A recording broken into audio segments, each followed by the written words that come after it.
साधु संतों और राम भक्तों ने राम जन्मभूमि की मुक्ति के लिए अपने प्राणों की आहुति दी। 74 बार युद्ध, हम कुछ मोर्चे हारे, पर रण जीतने का संकल्प कभी कम नहीं हुआ। हिंदू समाज तलवारों से रक्त रंजित हुआ और उसने हार नहीं मानी। उसका संकल्प अजेय। 15 अगस्त 1947 को देश की आजादी के साथ सैकड़ों सालों से चले आ रहे इस संघर्ष में नई ऊर्जा और एक नया मोड़ है। अचानक 23 दिसंबर 1949 को बाबरी ढांचे में श्री राम लला प्रकट। हजारों राम भक्त दर्शन के लिए उमड़ पड़े। तत्कालीन प्रधानमंत्री पंडित जवाहरलाल नेहरू ने उत्तर प्रदेश सरकार को श्री राम लला को विवादित ढांचे से हटाने का आदेश दिया। उत्तर प्रदेश सरकार ने अयोध्या के कलेक्टर को यह काम दिया और यह निर्देश भी कि जरूरत पड़ने पर वे बल का प्रयोग भी करें। अयोध्या के कलेक्टर ने सरकार को उत्तर दिया कि यह नरसंहार के बिना संभव नहीं है और फिर भी वह ऐसा चाहती है तो किसी दूसरे कलेक्टर से यह काम करवा ले। परिणाम स्वरूप रामलला की मूर्ति वहीं विराजमान रही। विवादित ढांचे को बंद कर दिया गया। केवल पुजारी को सेवा अर्चना के लिए भीतर जाने की अनुमति थी। फिर भी राम भक्त विवादित ढांचे के बाहर से प्रभु श्री राम की आराधना करते हैं। भारत के हिंदू समाज के लिए चुनौतियां और बढ़ गई। मामला अदालत में गया। विपक्षी दल द्वारा अदालत में भगवान श्री राम के अस्तित्व पर सवाल उठाए हैं। उनके अयोध्या में ही जन्म लेने का प्रमाण मांगा गया। भारत का जनमानस अब आहत हो उठा था। आजाद भारत में भी हिंदू समाज को अपनी आस्था और श्रद्धा के लिए संघर्ष करना पड़ रहा था। चुनौतियों के इस समय में सन 1984 में विज्ञान भवन दिल्ली में विश्व हिंदू परिषद ने धर्म संसद का आयोजन किया। इस संसद में देश भर के संतों ने राम जन्मभूमि की मुक्ति के लिए आह्वान किया और राम जन्मभूमि मुक्ति यज्ञ समिति का गठन किया। धर्म संसद ने राम जन्मभूमि की मुक्ति और वहां भगवान श्री राम के भव्य मंदिर बनाने के भारत के जनमानस के संकल्प को फिर से दोहराया। विश्व हिंदू परिषद के नेतृत्व में मंदिर निर्माण के लिए पूरे देश में अभूतपूर्व आंदोलन की शुरुआत हुई। श्री राम जन्मस्थली मुक्ति यज्ञ समिति के साथ देश भर में राम जानकी की रथ यात्राएं निकली। राम लीलाओं में राम कथा के माध्यम से भारत का आम जन फिर से जुड़ा। अब सबके मन में एक ही प्रण था, एक ही लक्ष्य था। अयोध्या में जन्मभूमि पर भगवान श्री राम के भव्य मंदिर का निर्माण। सन 1989 में विश्व हिंदू परिषद द्वारा गांव-गांव से रामशिला पूजन करके अयोध्या भेजी। 2,75,000 गांवों से रामशिलाएं अयोध्या पहुंची। भव्य राम मंदिर के शिलान्यास का निर्णय पूज्य संत महात्माओं और हिंदू समाज के अन्य प्रमुख नेताओं के निर्णय के अनुसार अनुसूचित जाति के प्रमुख नेता श्री कामेश्वर चौपाल ने 9 नवंबर 1989 को मंदिर निर्माण का पहला पत्थर रखा। राम जन्मभूमि पर मंदिर निर्माण के लक्ष्य की पूर्ति के लिए सन 1990 में सोमनाथ से अयोध्या के लिए श्री लाल कृष्ण आडवाणी ने रथ यात्रा की शुरुआत की। देश में जन भावनाओं का ज्वार उमड़ने लगा। श्री लाल कृष्ण आडवाणी के रथ यात्रा के साथ साथ मंदिर के लिए जन समर्थन बढ़ने लगा और छद्म सेकुलरवाद बेनकाब होने लगा। इस जन आंदोलन को रोकने की तमाम कोशिशें हुई पर सब व्यर्थ। विश्व हिंदू परिषद ने देशवासियों से अयोध्या में जन्मभूमि पर मंदिर निर्माण के लिए 30 अक्टूबर और 1 नवंबर 1990 को कार सेवा का आह्वान किया। परिणाम स्वरूप लाखों राम भक्त कार सेवा के लिए देश के कोने कोने से अयोध्या आए। इससे देश की एकात्मता का विराट दर्शन।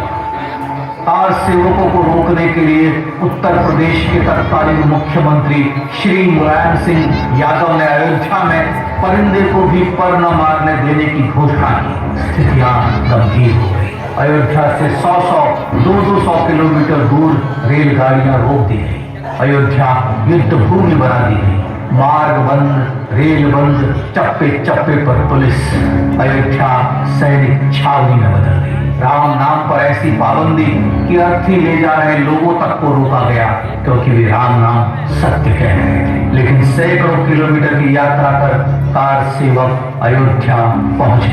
राम के गीत गाते, होठों पर हंसी और पांव में छाले लिए राम काज के लिए राम भक्त देश विदेश से अयोध्या पहुंचे।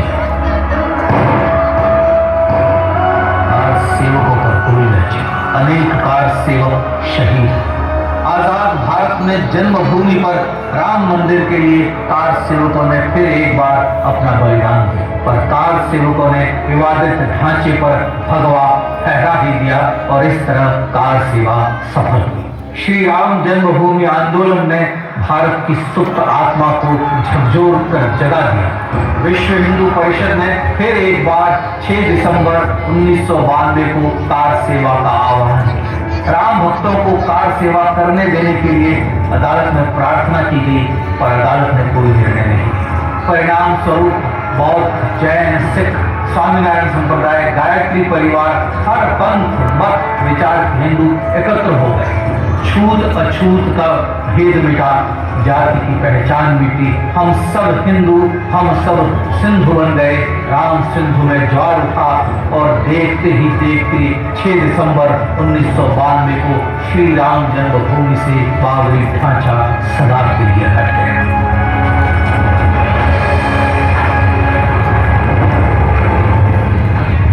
यह क्षण शौर्य, न्याय और सत्यमेव जयते का क्षण, यह तो धर्मस्ततो जय का क्षण, पर संघर्ष की गाथा यहाँ जाकर नहीं हुई।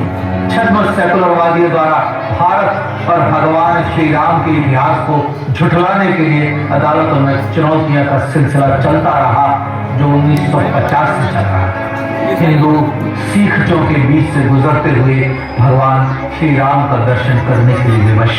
यह स्थिति थी आजाद भारत में श्री राम और राम भक्तों की, पर सत्य को तो जीता ही था।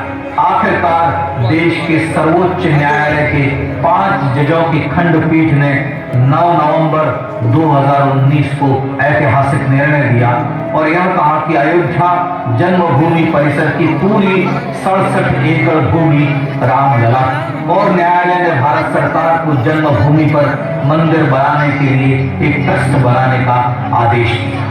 सर्वोच्च न्यायालय के आदेश के अनुसार भारत सरकार ने 5 फरवरी 2020 को श्री राम जन्मभूमि तीर्थ क्षेत्र नाम के ट्रस्ट का गठन किया और राम जन्मभूमि न्यास की भूमि जो सरकार द्वारा अधिग्रहित की गई थी, उसे ही नवनिर्मित न्यास को वापस दे दिया गया। 5 अगस्त 2020 को भारत के प्रधानमंत्री श्री नरेंद्र मोदी ने श्री राम जन्मभूमि तीर्थ क्षेत्र के अध्यक्ष पूज्य महंत नृत्य गोपाल दास, राष्ट्रीय स्वयंसेवक संघ के पूज्य सरसंघ चालक डॉक्टर मोहन भागवत एवं उत्तर प्रदेश के मुख्यमंत्री श्री योगी आदित्यनाथ की उपस्थिति में श्री राम जन्मभूमि पर भगवान श्री राम के भव्य मंदिर के लिए भूमि पूजन कर निर्माण कार्य का शुभारंभ किया। इस तरह लगभग 500 वर्षों से राम जन्मभूमि की मुक्ति के संघर्ष का पराक्षेप हुआ। अपने आत्मसम्मान और राष्ट्रीय अस्मिता के लिए इतना लंबा संघर्ष विश्व के इतिहास में बेजोड़ है। श्री राम भारत की आत्मा, भारत की परिभाषा, हमारे राष्ट्रीय आदर्शों और जीवन मूल्यों के प्रतिनिधि मर्यादा पुरुषोत्तम हैं, जो हर हिंदू के होठों पर जन्म से मृत्यु तक रहे।